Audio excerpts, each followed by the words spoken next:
De ce magasin spécialisé dans la bande dessinée japonaise, Ludovic, 20 ans, homme d'affaires et fan de manga.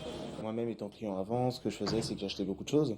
Dans le domaine, j'achetais à peu près entre 5 et 700 francs de matériel par mois, dans le manga et tout ça. Et quand je venais, bon, le samedi, les magasins, tous les magasins étaient bombés et tout ça.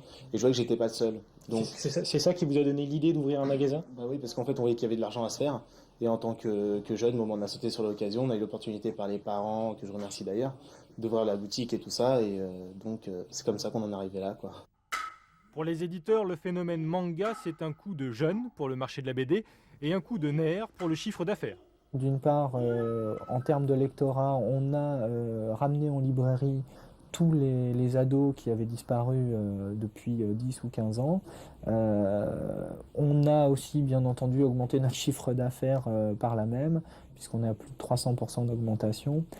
Et ça représente environ, ce chiffre d'affaires-là, 25% du chiffre d'affaires global de la maison Glénat.